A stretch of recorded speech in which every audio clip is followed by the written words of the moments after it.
রাজ্যের প্রথম স্থানে এবার উত্তরবঙ্গের কোচবিহারের পড়ুয়া চন্দ্রচূড় সেন। কোচবিহার শহরের রামভোলা হাই স্কুলের 2024-এর মাধ্যমিক পরীক্ষার্থী হিসেবে পরীক্ষা দিয়েছিল।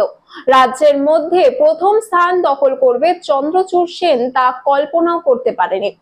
এদিকে মাধ্যমিকের ফলাফল ঘোষণা হতেই বোর্ডের তরফে তার নাম ঘোষণা হতে খুশিতে আত্মহারা পড়ুয়ার পরিবার।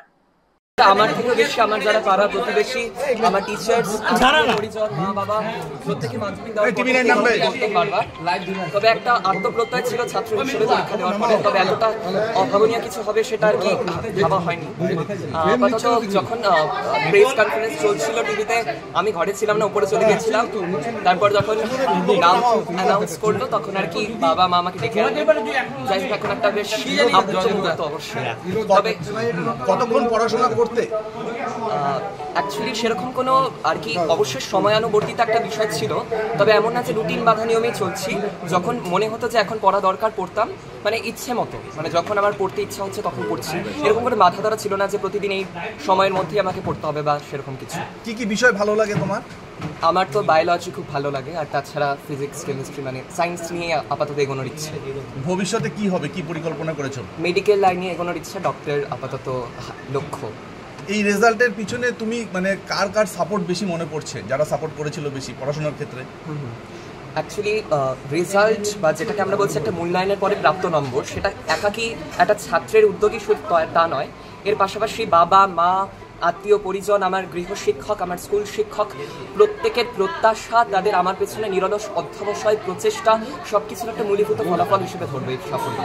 যদিও মাধ্যমিকই চূড়ান্ত নয়, এরপরে আরও পথ চলা বাকি, তার জন্য নিজেকে সার্বিকভাবে প্রস্তুত করা এখন আমার একমাত্র অভিষ্ট। প্রথম যখন শুনলে তখন কি মনে হচ্ছিল যে রাজ্যে প্রথম হবে, এরকম একটা আশা তোমার ছিল? প্রথম পাঁচে থাকবো ভাবছিলাম, মানে এটা আমার থেকে বেশি যারা আমার প্রতি প্রত্যাশী ছিলেন তারা ভাবছিলেন। যাই হোক, এখন তাদের প্রত্যাশা বিফলে যায়নি, তাতে আমি আনন্দিত। পড়াশোনা ছাড়া আবৃত্তি চর্চা আছে, মানে প্রাতিষ্ঠানিকভাবে শেখা হয়নি। গান একসময় শিখেছিলাম, ড্রয়িং শিখেছি, তাছাড়া গল্প লেখা, কবিতা ইত্যাদি সব আর কি, যেগুলো আর কি বিভিন্ন সুকুমার শিল্পকলা, সেগুলোর সাথে আমি একটু একটু করে জড়িত। যদিও ক্লাস 10-এর পড়ার চাপে সবকিছু খুব সময়ভাবে দেওয়া হয়নি, তবে আবারও পুনরায় সেগুলোকে চালু করার ইচ্ছে আছে। কেমন লাগছে রেজাল্ট শুনে? খুবই ভালো লাগছে। এরপরে নিজেকে আরও তৈরি করাই একমাত্র উদ্দেশ্য হবে। অ্যাকচুয়ালি টিম্বার মার্চেন্ট আর তাছাড়া কন্ট্রাক্টর। স্কুলের ভূমিকা কি বলবে পড়াশোনার ক্ষেত্রে? হ্যাঁ, অবশ্যই এখানে একটা কথা বলার, যে করোনা অতিমারি কাল তো আমরা সকলেই সাক্ষী থেকেছি, এবং এই কথা একেবারেই কারো অগোচরে, মানে কারো আর কি অপ্রকাশ্যে নেই যে করোনা অতিমারির পরবর্তী যে উত্তর পর্ব সময়কালটা, সে সময় স্টুডেন্টদের একটা স্কুলমুখী প্রবণতা খানিকটা কমে গিয়েছিল।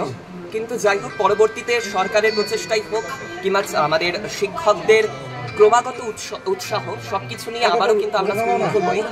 এবং তারপরেই স্কুলে গিয়ে সেখানে টিচাররা নিয়মিতভাবে আমাদের সাহায্য করতেন। যদিও আমার স্কুল টিচাররা বলবেন যে আমি স্কুলে অতটা নিয়মিত ছিলাম না, কিন্তু তা নয়।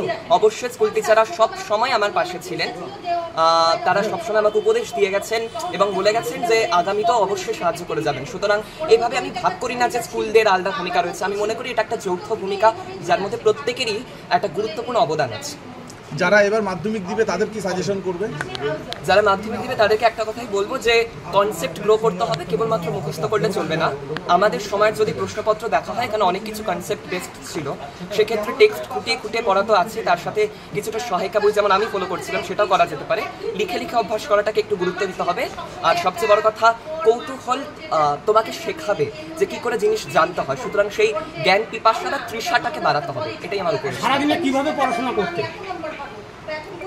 Break learning method. আমি মাধ্যমিক দেওয়ার পূর্বে পাথফাইন্ডার প্রচেষ্টা এরকম একাধিক মক টেস্ট দিয়েছিলাম। তো পাথফাইন্ডারের মক টেস্টের পরবর্তীতে বেশ কিছু আর কি ওয়ার্কশপ হয়েছিল। সেখানে টিচার আমাদের বলেছিলেন যে ব্রেক লার্নিং মেথডে পড়াটাই সব থেকে ভালো উপায়, কেননা ম্যারাথন লার্নিংয়ের মতো যদি আমি একটানা পড়তে থাকি কোনো বিরতি ছাড়াই, তাহলে সেই পড়াটা ততটা প্রোডাক্টিভ হয় না। সেক্ষেত্রে মাঝে মাঝে ব্রেক দিয়ে প্রতি 40 মিনিটের পরে 5 থেকে 10 মিনিট ব্রেক দিয়ে আবার পড়া, সেটাকেই আমি সব থেকে শ্রেয় মনে করি।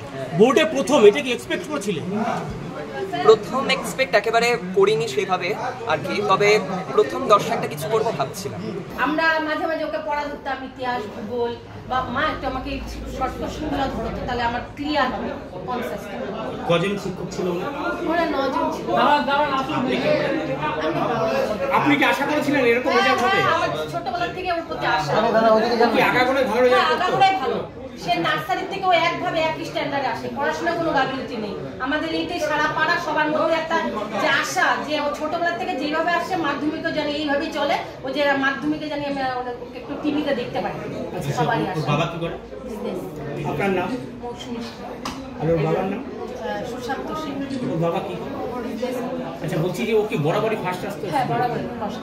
হ্যাঁ, নার্সারি থেকে শুরু করে।